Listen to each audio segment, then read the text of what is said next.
তাসকিন আহমেদ, মুস্তাফিজুর রহমান ও নাহিদ রানাকে রেস্ট দিয়ে যে সাহসিকতার প্রুভ করেছে বাংলাদেশ দল, বাংলাদেশ টিম ম্যানেজমেন্ট, সেটা কিন্তু প্রশংসা করতে হয়।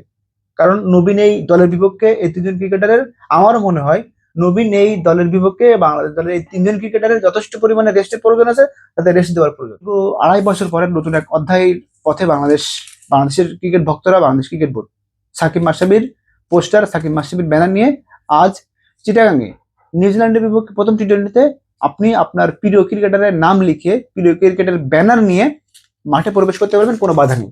তামিম ইকবাল খান অ্যাডাক কমিটির, বাংলাদেশের যে ফাইন্যান্স কমিটির যিনি চেয়ারম্যান ইশরাফিল খসরু, তিনি গতকাল কনফার্ম করেছেন যে সাকিব মাশরাফি তাদের পোস্টার ব্যানার নিয়ে, তাদের নাম নিয়ে বাংলাদেশের ক্রিকেটের গ্যালারিতে সাকিব সাকিব মাশরাফি স্লোগান দিতে আর কখনো বাধা থাকবে। দুর্বল নিউজিল্যান্ড, নবীন নিউজিল্যান্ড, একবারে নতুন একটা দল নিউজিল্যান্ড, সেই নিউজিল্যান্ডের বিপক্ষে দীর্ঘ 5 মাস পর টি-20 ক্রিকেটে ফিরছেন বাংলাদেশ দল। বাংলাদেশ দলের এই টি-20 ক্রিকেটকে ফেরা নিয়ে, স্কোয়াড নিয়ে অনেক আলোচনা সমালোচনা রয়েছে। নতুন এই দলের বিপক্ষে চিটাগাংয়ে আজ দুপুর 2টায় বাংলাদেশ দল মুখোমুখি হবেন 3 ম্যাচ টি-20 সিরিজের প্রথম টি-20তে।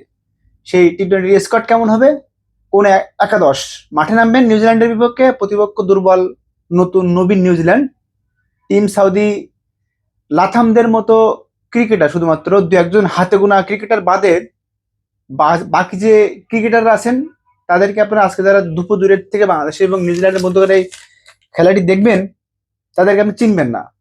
ঘরোয়া ক্রিকেটে মাতিয়ে ভবিষ্যতে কেন উইলিয়ামসন, টিম লাতামদের মতো, টিম সাউদিদের মতো নিউজিল্যান্ড ক্রিকেটকে সার্ভ করবে। নতুন নবীন এই দলটির বিপক্ষে বাংলাদেশ দল কেমন হবে, আব্দুল গাফফার, সাকলাইন তারা খেলবেন কিনা, তাদের ডেবু হবে কিনা, সেটা নিয়ে অনেক প্রশ্ন আছে। তবে এই স্কোরটি করার জন্য গতকাল রাতে যখন আমি স্ক্রিপ্ট লিখতেছিলাম, তখন আমার ম্যানেজারের কাছে জিজ্ঞাসছিলাম যে এই যে সুতা নিয়ে বসে গেছি, ম্যানেজারকে জিজ্ঞাসছিলাম যে আসলে স্কোর কেমন হবে। সেও আসলে কনফিউজ ছিল, যে বলছে ভাইয়া যে যেটা লিখছি মোটামুটি এই একাদশই খেলার সম্ভাবনা বেশি, তবে আমাদের ধারণা মতে দুপুর 2টায় নিউজিল্যান্ডের বিপক্ষে প্রথম টি-20তে বাংলাদেশ দলের স্কোর কেমন হবে সেটা একটু আপনাদেরকে জানিয়ে দেবো, সম্ভাব্য একাদশ। তবে আমার যতটুকু ধারণা, নবীন এই দলের বিপক্ষে বাংলাদেশ দলের যে 2জন ক্রিকেটার অন্তর্ভুক্ত হয়েছে, প্রথম ডাক পেয়েছেন, তার ভিতরে উল্লেখযোগ্য হলো আব্দুল গাফফার, সাকলাইন, দারুণ প্রতিভাবান পেস বোলিং একজন অলরাউন্ডার। তবে তাকেও যদি আপনি খেলাতে যান, ওই মোহাম্মদ সাইফুদ্দিনের রিপ্লেসমেন্ট কিন্তু আব্দুল গাফফার, সাকলাইন, দারুণ প্রতিভাবান।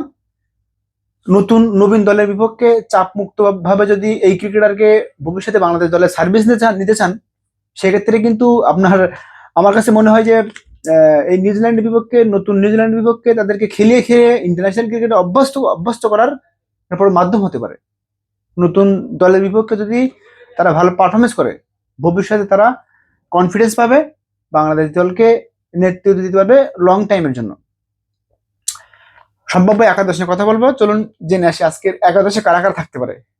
সাইফ হাসান, তিনি একবারে কনফার্ম বলা চলে, কারণ তিনি লাস্ট বিপিএল এ কিংবা লাস্ট যে টি-20 সিরিজ হলো পাকিস্তানের বিপক্ষে, আমি যদি ভুল না করে থাকি, সেখানে দারুণ পারফরমেন্স করেছেন। এবং পারভেজ হোসেন ইমন, তিনি এশিয়া কাপে মনে আছে দুর্দান্ত বাংলাদেশের দ্বিতীয় ব্যাটসম্যান হিসেবে তিনি টি-20তে তার সেঞ্চুরি আছে, এবং পিএসএল এ তিনি ডাক পেয়েছিলেন এই ভালো পারফরমেন্সের সুবাদে।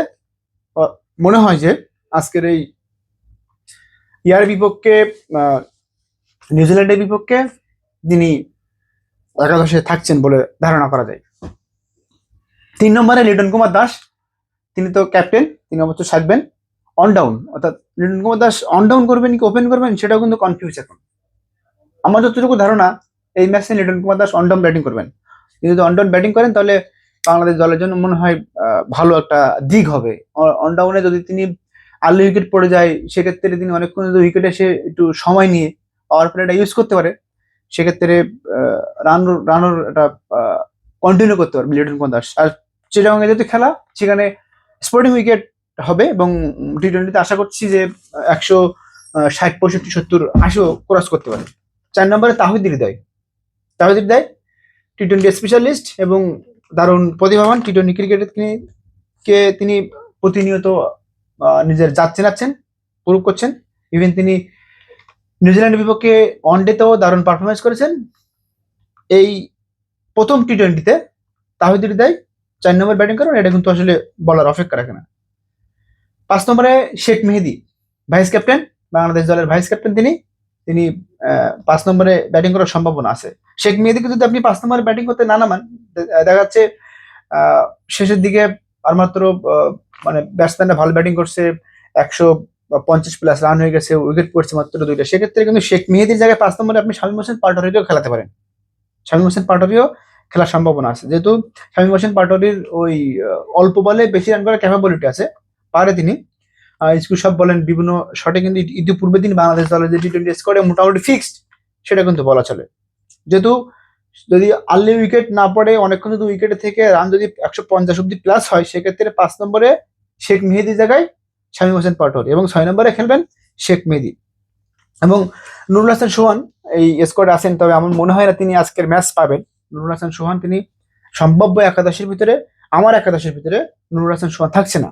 যেহেতু wicket taker batsman Liton Kumar Das আছে, সেহেতু নুরুল হাসান সোহানের থাকার সম্ভাবনা খুবই কম। আমার কাছে মনে হয় 7 নম্বরে আব্দুল গাফার সাকলাইন, দারুণ প্রতিভাবান উদীয়মান ক্রিকেটার, লং টাইমের ঘোড়া, দীর্ঘদিন ধরে বাংলাদেশ ক্রিকেটকে সার্ভ করতে পারবেন। এবং সেটা আমরা অনূর্ধ্ব-23 যে এশিয়া কাপ হয়, সেখানে কিন্তু আব্দুল গাফার সাকলাইন দারুণভাবে পারফরমেন্স করেছে। ইন্ডিয়ার বিপক্ষে দারুণ ভালো খেলেছিলেন। ইন্ডিয়া প্রতিপক্ষ হিসেবে অনেক শক্তিশালী, সেই ইন্ডিয়ার বিপক্ষে যে সমস্ত ক্রিকেটাররা ভালো খেলে, তারা নিঃসন্দেহে প্রতিভাবান ব্যাটসম্যান, প্রতিভাবান বোলার।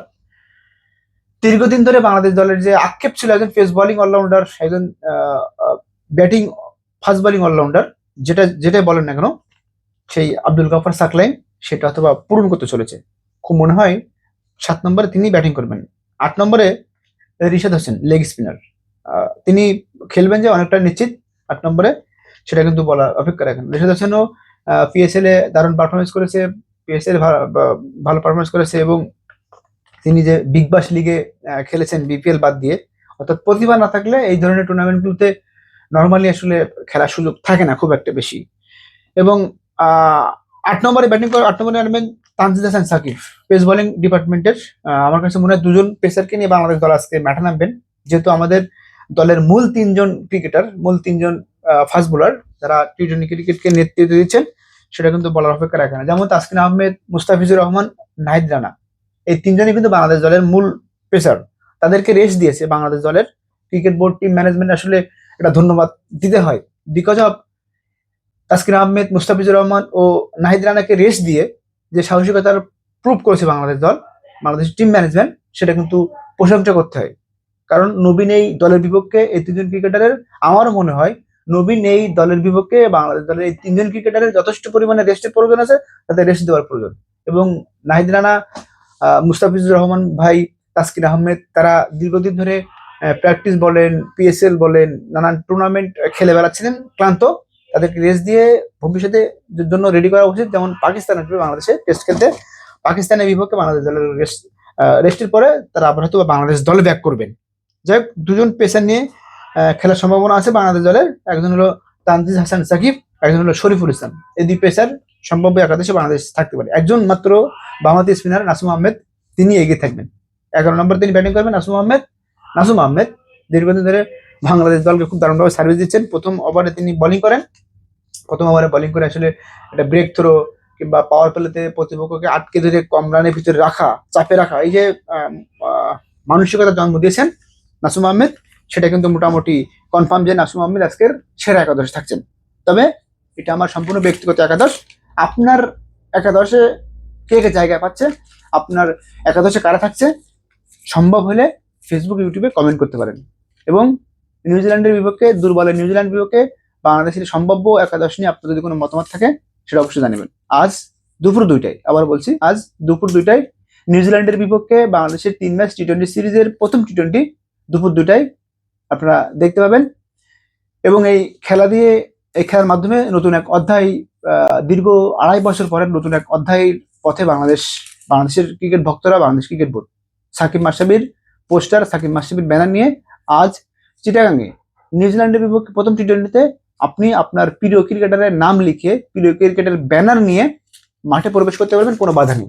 তামিম ইকবাল খান অ্যাডাক কমিটির বাংলাদেশের যে ফাইন্যান্স কমিটির যিনি চেয়ারম্যান ইশরাফিল খসরু, তিনি গতকাল কনফার্ম করেছেন যে সাকিব মাশরাফি তাদের পোস্টার ব্যানার নিয়ে, তাদের নাম নিয়ে বাংলাদেশের ক্রিকেটের গ্যালারিতে সাকিব সাকিব মাশরাফি মাশরাফি স্লোগান দিতে আর কখনো বাধা থাকলো না। দর্শকদের জন্য দারুণ সুখবর দিলেন অ্যাডক কমিটির চেয়ারম্যান, ফাইন্যান্স কমিটির চেয়ারম্যান তামিম ইকবাল খানের এই যে দারুণ উদ্যোগ, তামিম ইকবাল খানের এই যে কলিজা কলা খানের যে মন মানসিকতার চিন্তা ভাবনা, যে দারুণ পজিটিভ চিন্তা ভাবনা, সেটা কিন্তু আবারও প্রুভ করে দিলেন। এবং নিউজিল্যান্ড বিপক্ষে আজকে আপনি আপনার প্রিয় ক্রিকেটারের নাম লিখে গ্যালারিতে ঢুকে সাকিব সাকিব মাশরাফি মাশরাফি বলে স্লোগান দিতে আপনার আর কোনো বাধা থাকলো না। সবাই ভালো থাকবেন, টেক কেয়ার।